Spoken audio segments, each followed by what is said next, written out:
এক সময়ের কথা, যখন একটা গ্রামে ডাইনির খুব প্রকোপ ছিল। ডাইনি রোজ রাত্রে এসে গ্রামের লোকেদের দরজা ঠুকতো আর বলত, ঘরে কেউ আছে? ঘরে কেউ আছে? তারপর যখন কোনো গ্রামবাসী দরজা খুলত, তখন ডাইনি ওকে তার সঙ্গে তুলে নিয়ে যেত। ছাড় বলছি, ছাড়! এ হতচ্ছড়ি ডাইনি, ছাড় আমাকে, ছেড়ে দে আমাকে, ছেড়ে দে। পরের দিন গ্রামবাসীরা ওইসব ঘটনা নিয়ে আলোচনা করছিল। তখনই হরিয়ার ছেলে রাজু বলে ওঠে, জানো বাবা, আমার মাথায় একটা আইডিয়া এসেছে, বলবো? না না, তুই এখন ছোট, তুই এইসব ব্যাপারে কি জানিস? বাবা, আমি ছোট হতে পারি, কিন্তু একেবারে ধানি লঙ্কা। একবার আমার আইডিয়াটা শুনে তো নাও। আচ্ছা বেটা, কি আইডিয়া তুমি বলো। কাকা, আমরা এক কাজ করি। আমরা যদি সবাই বাড়ির বাইরে আয়না লাগিয়ে দিই, তো ওই ডাইনি ভয়ে পালিয়ে যাবে। এটা কি ধরনের আবল তাবল উপায়? চল যা এখান থেকে। না না, ও ঠিক বলেছে হরিয়া, ওর আইডিয়াটা খারাপ নেই, একবার আমরা ট্রাই করে দেখতে তো পারি। তারপর সব গ্রামবাসীরা দরজার বাইরে আয়না লাগিয়ে দেয়, আর মাঝ রাতে যখন ডাইনি আসে তখন আয়নাটা দেখে ও ভীষণ রেগে যায়। আরে তুই কে? আমার এলাকায় ঢোকার তোর সাহস কি করে হয়? যা, চলে যা, চলে যা এখান থেকে। কিন্তু আয়নাতে তো তারই প্রতিবিম্ব থাকে, আর সেইটা ওই রকমই নড়ে যেরকম ডাইনি নড়াচড়া করে। এই দেখে ডাইনি ভয় পেয়ে যায়। তারপর ডাইনি হরিয়ার বাড়ির কাছে যায়। হরিয়ার বাড়ির বাইরে কোনো আয়না ছিল না। ঘরে কেউ আছে? ঘরে কেউ আছে? আরে কি মধুর আওয়াজ! আহা! আরে আমার রানী, এসো এসো। এইভাবে নেশায় ঘোর হয়ে হরিয়া দরজা খুলতে যায়। তখনই কবিতা আর রাজু এসে ওকে আটকে নাই। আরে ছাড়, আমাকে যেতে দে, আমার রানী এসেছে। না, তুমি কোথাও যাবে না।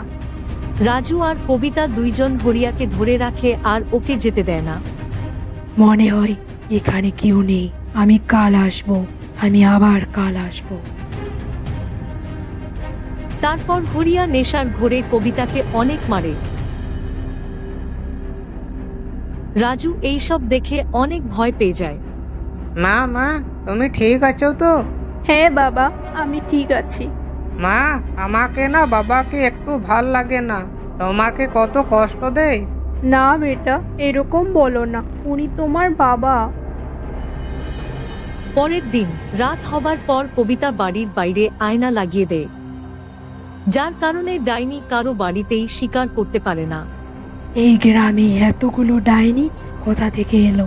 আমার আর সহ্য হচ্ছে না। পরের দিন সকালে গ্রামবাসীরা জড়ো হয়।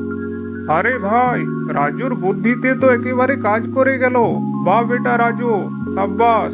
আমি বলেছিলাম না যে ছোট হতে পারি, কিন্তু ধানি লঙ্কা। হ্যাঁ হ্যাঁ, অনেক হয়েছে, যা এবার বাড়ি যা। হরিয়ার কথা শুনে রাজুর অনেক খারাপ লাগে, আর ওর আগে সোজাই বাড়ি চলে যায়। ওইদিকে ডাইনি গুফায় বসে বসে অনেক বোর হয়ে গেছিল। তারপর রাত হয়ে যায়। খিদের জ্বালায় ডাইনি গুফা থেকে বেরিয়ে গ্রামের দিকে রওনা দেয়।